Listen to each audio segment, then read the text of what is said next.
2名12岁的女孩将最好的朋友骗到了树林里面，连刺对方19刀。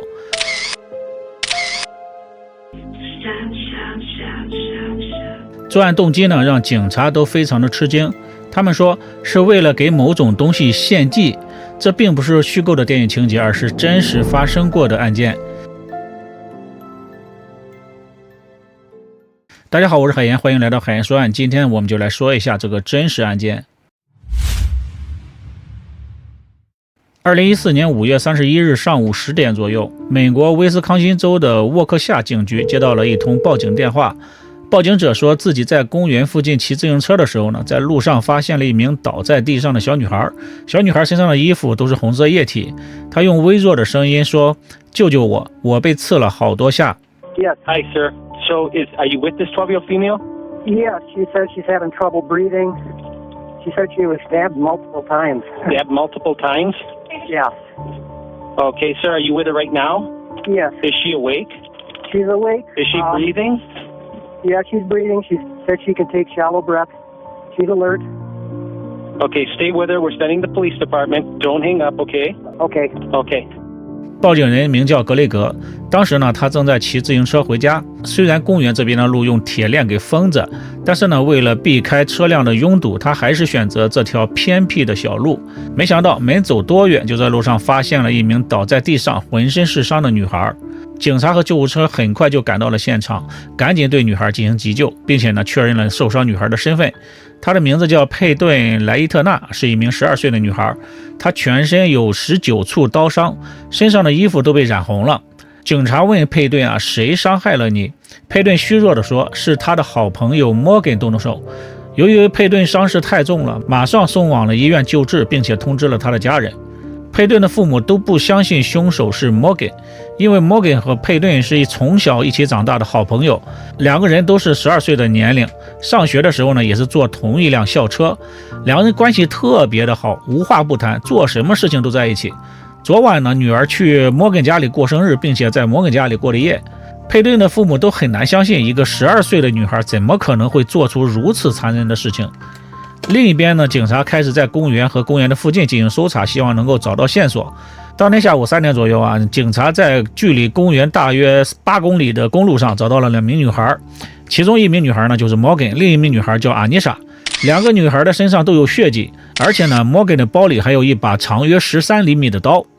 警察将2名女孩带到了警局分开审问，两人表情并没有很紧张。其中呢，摩根还问警察，好朋友佩顿挂了没有？What happened to Bella? Is Bella your friend? She's not Anissa. She's the one who was stabbed. Stabbed? I'm not really sure. Is she dead? I don't know. She was taken to the hospital.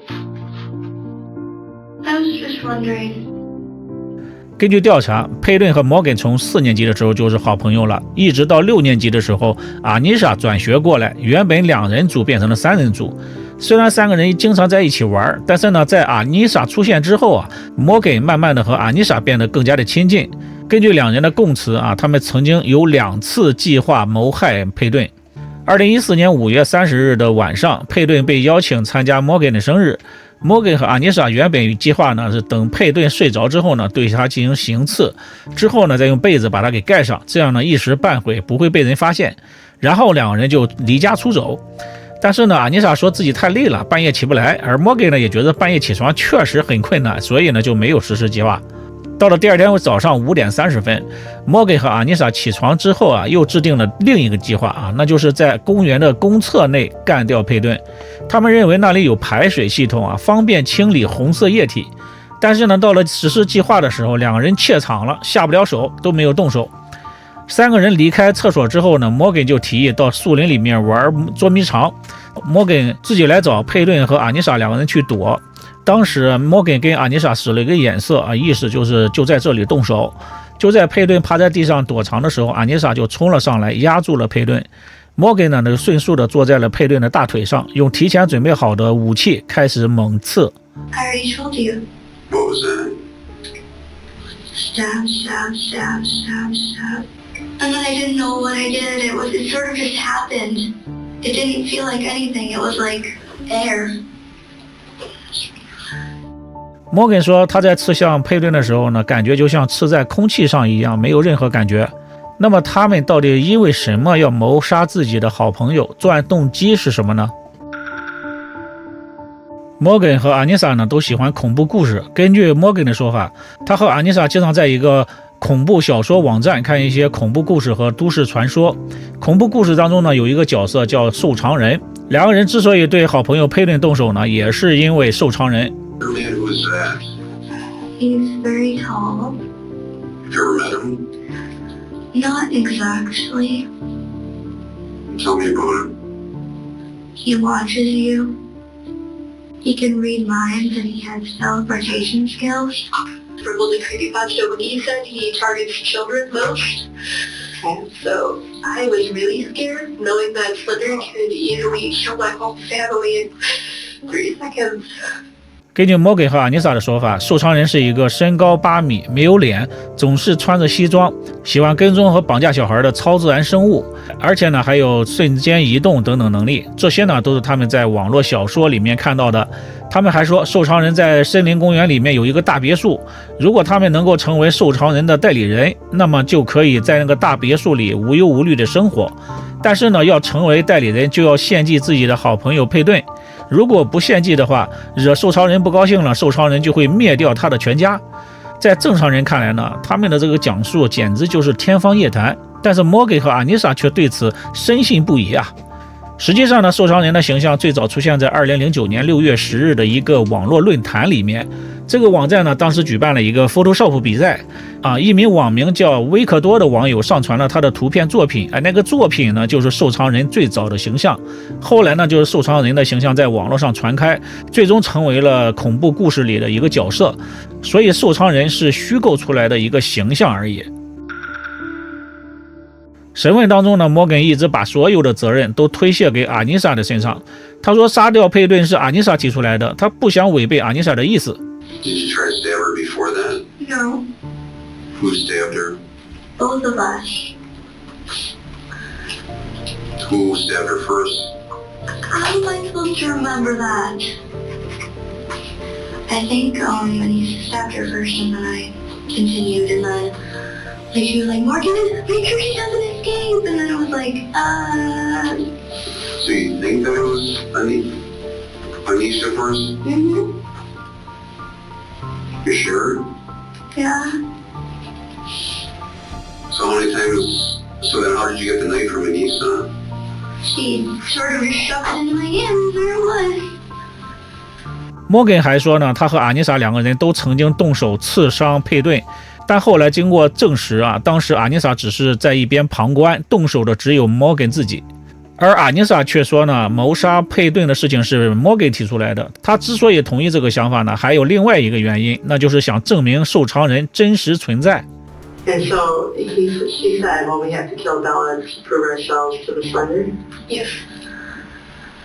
And what did you think of this when she was telling you? I was surprised, but also kind of excited because I wanted proof that he existed because there were a bunch of skeptics out there saying that he didn't exist. So I decided to go along, tag along, so I decided to let it be kind of prove skeptics wrong. Okay. 审讯完成之后，两个人的表现完全不一样。监控之下的 Morgan 呢，压根就不紧张，他非常的放松，在审讯室里又唱又跳，一副无所谓的样子。而相反的 Anissa 呢，就不停的哭泣，他还要了一个毯子将自己包裹住，好像这样做才能让他感到安全。最后呢，他向警察说，现在他知道瘦长人是不存在的，他很后悔。比较幸运的是呢，被刺了19刀的佩顿经过抢救，最终脱离了生命危险。医生说，其中刺向心脏的那一刀，如果再深1厘米的话，佩顿就必死无疑了。佩顿当时被刺伤之后，意识是清醒的，他非常的顽强，他用一根树枝支撑着，从树林里面走到了马路上，最后倒在了路上。那个被铁链封住的路呢，一般是没有人路过的。巧了，就是那天那位大叔骑着自行车，恰巧就走了那条路，发现了倒在地上的佩顿。该说不说呢，也是佩顿命不该绝啊！骑自行车的这位大叔改变了女孩的命运。虽然佩顿被救了回来，但是呢，在心理上受到了非常大的刺激。在2019年接受采访的时候，佩顿说，案发之后自己很长时间都无法一个人入睡，除了自己的家人之外，他对任何人都很恐惧。晚上睡觉的时候，他的枕头下面还放了一把剪刀，自己一直都没有什么安全感。不过呢，最后他还说，他对这次事件抱有感恩之心。案发之后呢，他收到了很多网友给他发的贺卡和祝福，这让他感到非常的温暖。他说是2名凶手造成的伤害塑造了现在的自己，而他很喜欢现在的自己。 What would you say to Morgan Geyser if you saw her today? Ooh, there's a lot that I would want to say to her. I would probably initially thank her, I would say. Because of what she did, I have the life I have now, which I really, really like it. What happened to me has made me who I am, and I love it. 案发后经过检查， Morgan 被确诊患有精神分裂症，而阿妮莎呢患有共享性精神障碍。所以呢，虽然法庭判定2人是有罪的，但是呢不用承担刑事责任，但是2个人必须进入精神病院里面进行隔离治疗。法庭上， Morgan 和阿妮莎表示自己认罪，并且对受害者和家人表示道歉。最终法院宣判 Morgan 40年的精神病监禁，而阿妮莎呢被判了20年的精神病监禁。2个人需要在精神病院里面待满3年的时间，之后呢每6个月可以申请有条件的释放，而在释放期间呢必须佩戴电子追踪设备，不能使用网络，也不能离开居住的州。案发之后呢，很多网友都指责 Morgan 和阿妮莎的父母，指责他们不关心自己的女儿。你们的女儿都有精神病了，你们竟然不知道。Morgan 的父亲呢也患有精神分裂症，但是呢医生说精神分裂一般发病的年龄比较晚。Morgan 的父母也没有想到自己的女儿在12岁的时候就患有精神分裂症。而阿妮莎的父母也表示，女儿在家里表现很正常，对于女儿患有共享性精神障碍，他们也非常的意外。作为家长，一般对孩子们的学习成绩比较关心，但是呢，我们更应该多关心的是孩子的心理健康。孩子的心理健康有时候比身体健康更重要。